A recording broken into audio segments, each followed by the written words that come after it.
now at the very bow of the ship, towards the stern. Sorry about the sunshine. These are 3.5-inch guns. They're radar guided, but triggered manually by the crew that would sit inside the housing. Just give you an idea of what it looks like inside the guns.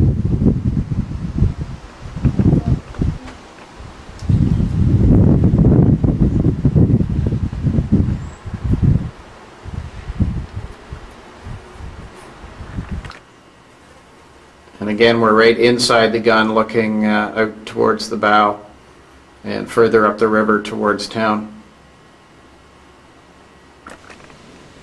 There are areas like this. This is where the crew would sit and actually trigger the gun.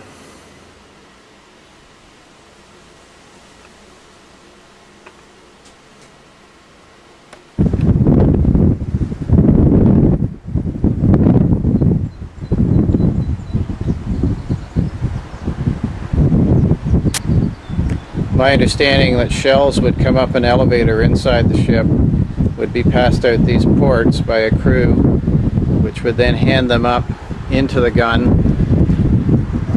and lay them in these racks. And then the racks, of course, would be used to feed the gun themselves. They're 3.5-inch caliber shells.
We're now located in the passageway that runs from the bow to the stern.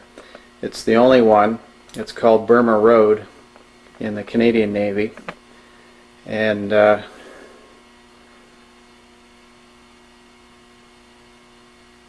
would say that this is the circulatory system of the ship.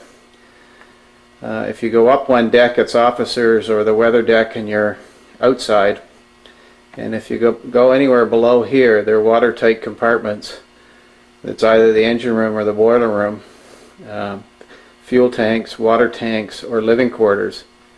You can see on the starboard side or the right hand side here that there is a hatch open, and that leads down to one of the living quarters. Off Burma Road is of course sick bay. Sick bay is in fairly good shape. We have a physician who lives in Bridgewater who was the ship's physician in the 70s. So he has taken the time to restore some of the compartment to the way it was.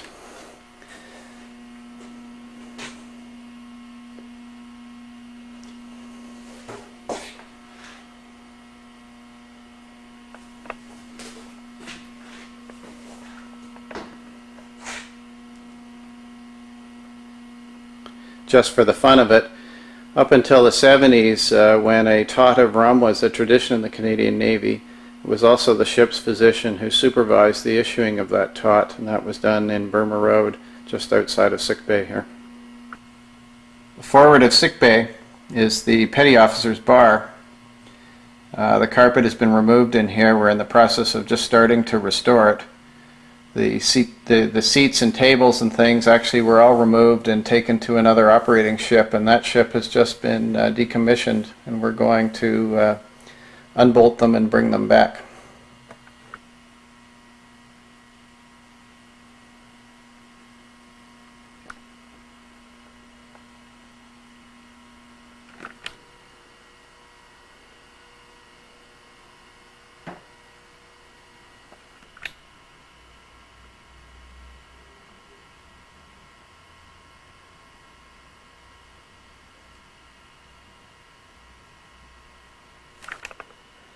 This is number 1 mess. Bosun's lived here, and this is pretty typical of living quarters for a regular seaman. The mattresses and the privacy curtains have been removed for fire purposes, although many of that stuff, or much of that stuff, is on board, and as you can see, it would only take a little bit of effort to get it restored.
There are several places on board to catch a cup of coffee or have a meal. This is the petty officer's eating area or cafeteria. There's a servery up in the end there. It's not very well lit. All the stainless steel equipment is intact, and we use that when we're serving meals on board. We have caterers just bring in the steam tables and put them in the appropriate holes, and the food is served. And if you are a regular seaman, this is where you would eat your meals. There is also a small bar attached, and other than the graffiti on the wall, which we're in the process of photographing and removing, this is in fairly good shape. It sits about 50 or 60